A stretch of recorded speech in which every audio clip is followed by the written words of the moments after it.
We got a long way to go.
I'm gonna give you a little follow-up on the light installation out here in the grind area. I just made some pipes, and that is not regular pipe thread on those lights. It is a M10 by 1.5. They lied. I ended up having to get some bolts from Home Depot and some pipe, and I'm fixing to cut the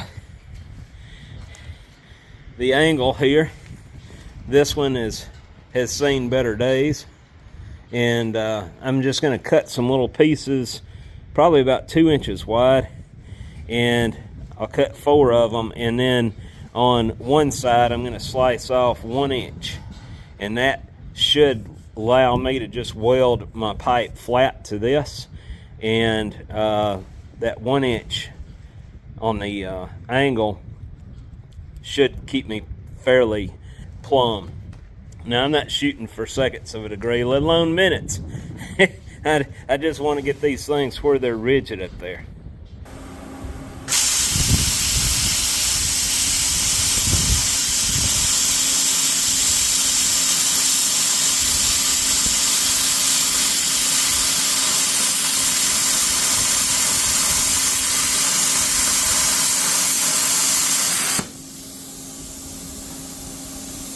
Don't use a good quality American-made square for that.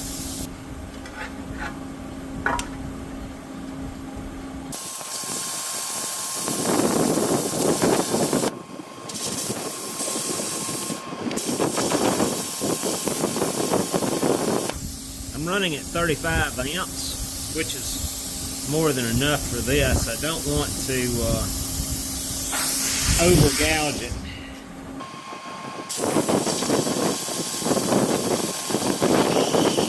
The angle is 3.5 inches. It's 1/4 inch thick, and I've got to cut 1 inch slope. And since this is 1/4 inch, I've got to add that 1/4 inch to this, and I'm just going to whack them all off at that length, and that should allow my light to be halfway plumb.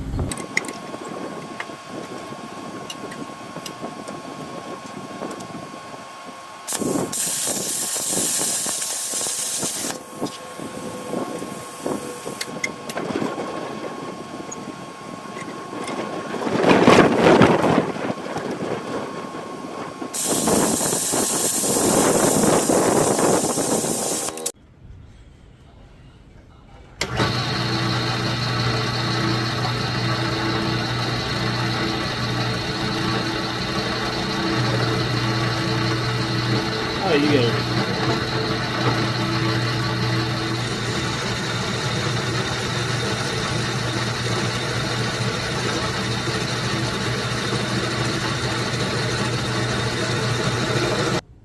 I'm going to eyeball it in the middle. It doesn't have to be exact.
that's it.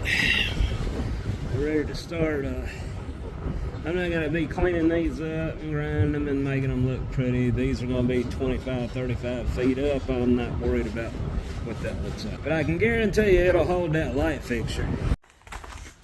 Well, guys, check out my new lights.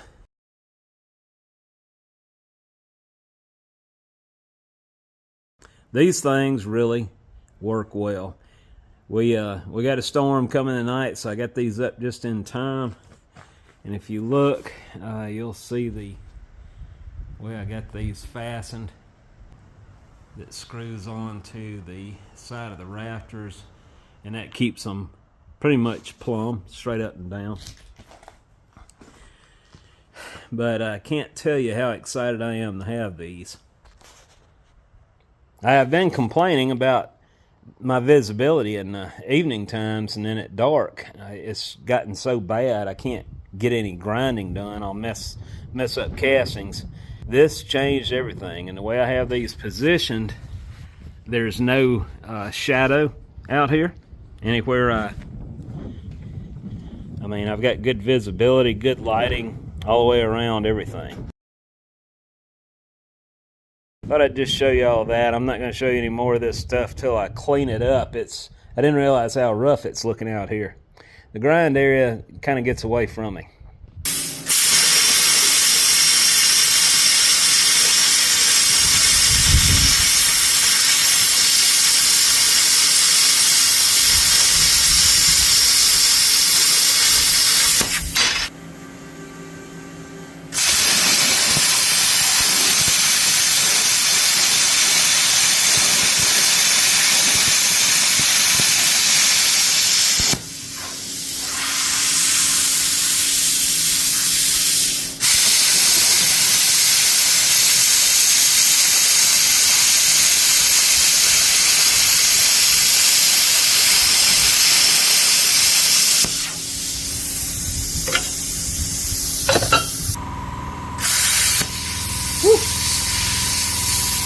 Do that.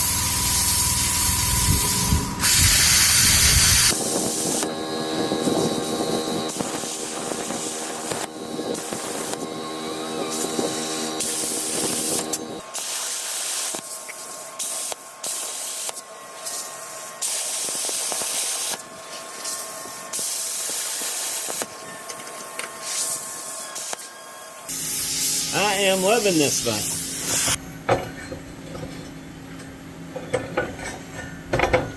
Put it like that.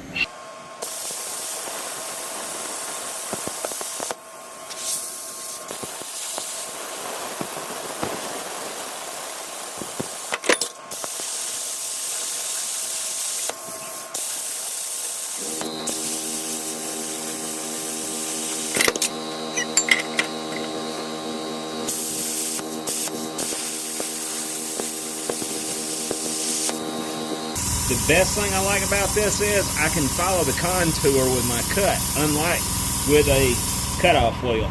I would have to be chopping a whole bunch of stuff out of the way just to clean all that up. This, I can go around curves, it don't matter.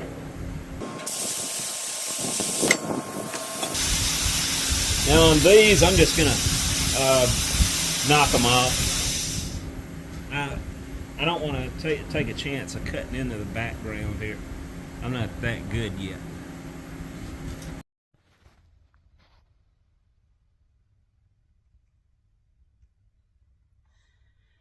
Well, I hate I didn't come out earlier to catch this.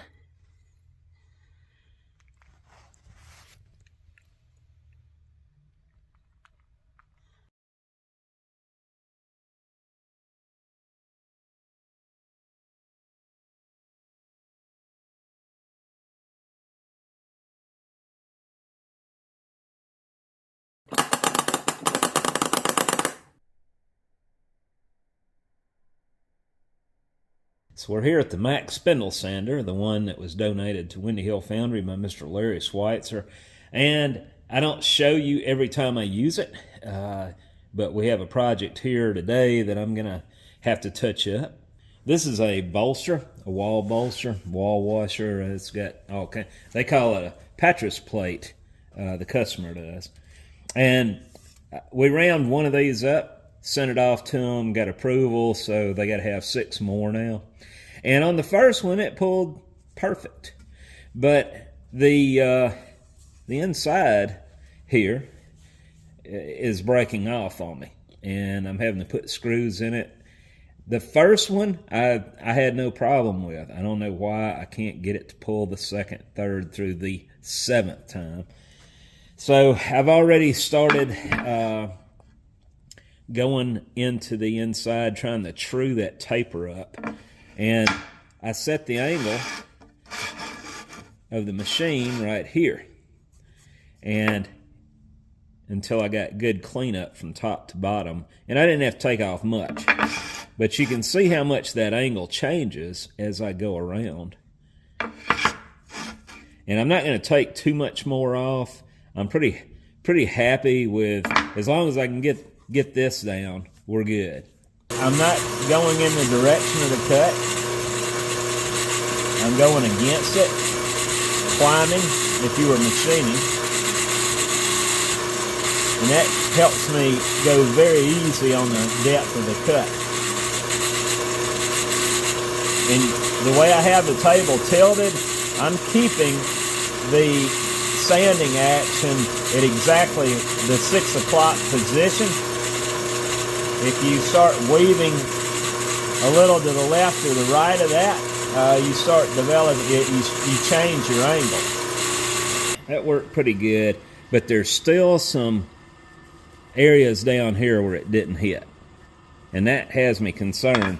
But if I go any farther on this up here, it's going to start affecting the thickness of your wall here, and I don't want to do that. So next step, I'm going to adjust the angle a little bit and bring it up. I'm not going to be hitting up here anymore. It's going to concentrate more on the bottom part of that hole. So I'm only going to bring it back about 1 degree. There we go. And put it about right here. Once I start hitting this line, I'll back off and move on. I'm going to adjust that angle a little more.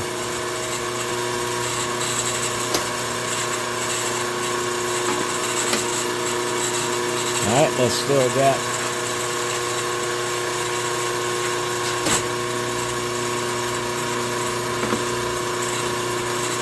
any angle is better than no angle. I think that got it. I'm going to stop right there. So this is some of the work that we were pouring at the beginning of this video. These are wall bolsters, or as this customer refers to them, they are called Pattress plates. And as I showed a while ago, that particular hole right there has been a pain in the middle, and I saw why once I started resurfacing the inside. So this is the pattern all finished up. I put a coating on there to help aid in its slickiness. This particular casting that we're making, we have to make 7 in all. We shipped 1 up there to get approval before running the next 6, which I show you the first 3 out there now. So these are going to Charleston, South Carolina, and where they are restoring the Miles Bruton house. These are referred to as a Pattress plate. Basically, they support the exterior walls of your old brick buildings. We have the inside all slicked up and ready to go. And hopefully that's not going to be a problem on the next ones. It shouldn't be. You know, it's funny. You start putting new lights in and you decide to go ahead and make several changes around here. I got the conveyor out of here for several reasons. One was I was pouring iron all down in the rollers and locking them up, and it was a pain to slide these pallets down a conveyor with frozen rollers. So I decided to just get rid of it. And we're going to try it like this for a while and see if I like it. I should. We do have some upcoming jobs just The tally hoe is a good example where we need to do that on the floor anyway. I decided to just go ahead and nip it in the bud and get that thing out of there. Also, the conveyor was prone to have snakes hiding under it, as you have seen in one of my earlier videos. Scared them. I'm gonna put that right here. This is from my buddy Randy Richards. It's taking me forever to get this. I know, Randy, I apologize. But this is a Parker vise clip, or a retaining clip that often is missing or broken on those old Parker vices. So we're making 2 of these in cast iron, 2 of these in bronze. We already have the bronze ones made, and I keep forgetting to rim this with the iron. So let's do it now. These are the irregularities here. There's no good bottom to it, and I need to turn it this way. All this piece is a little follow board just to prevent this from all smashing down at one time. Let's start off with this. Get a little sand in it. Get it to where it will sit more level. We have been fighting some rough weather here, guys. You know, we're not designed for cold temps, especially ice. And we had not too much, but it doesn't take too much to be a problem. And of course, you can't mull sand with ice. We're currently at 46 degrees, so I can deal with that.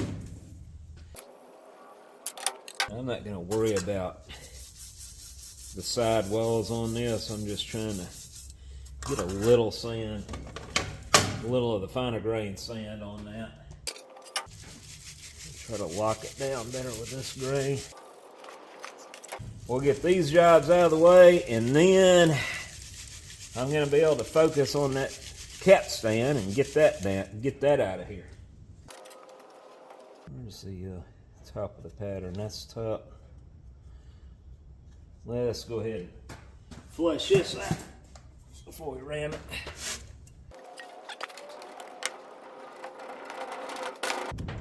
I am really enjoying my new lights, guys. I need more in this area where I'm ramming. I see okay right here, but it's not the best for using the camera in.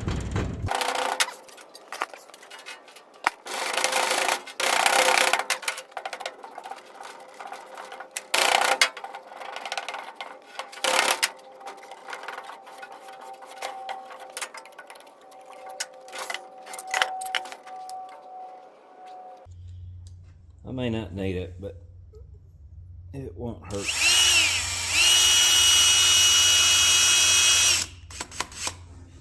Won't hurt to be safe, will it?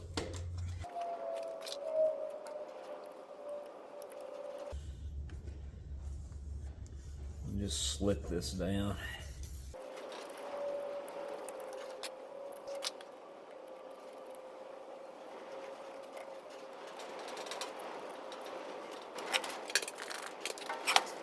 Now on this piece, I'm going to go ahead and try to pull it now. That'll allow me to have the best parting line if I can go ahead and get it out.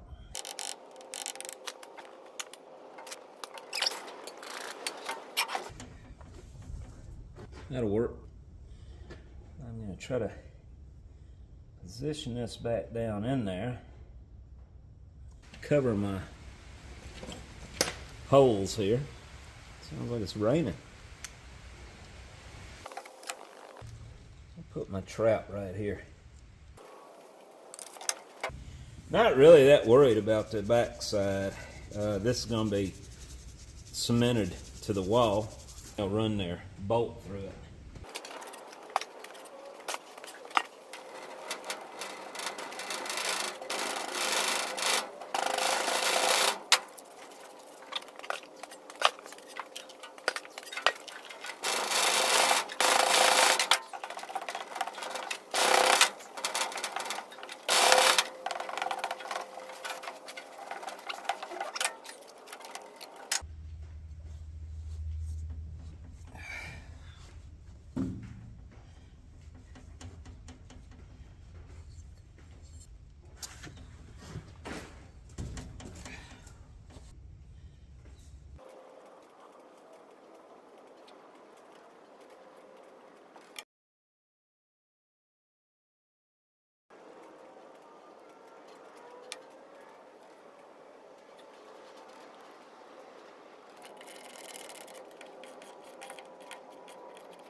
core is staying where it's supposed to.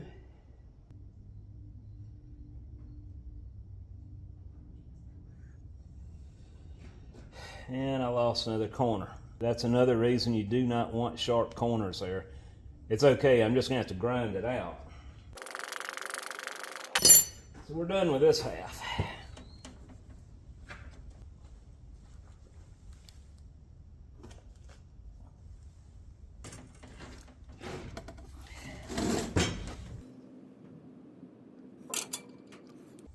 Don't want to lose my 2 cents. As you may have saw on the other casting, we got to put 4 open risers on this at each one of those webs. The thickest area of it is going to be right in these regions here. So I want to put 4 risers about 2/3 of the way from the end in the center line up to the hub where it gets really thick. And I'll put them right here.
For those who have been asking about the Windy Hill Foundry hats, these are now available on my website, windyhillfoundry.com, under stores, or you can click on the above link.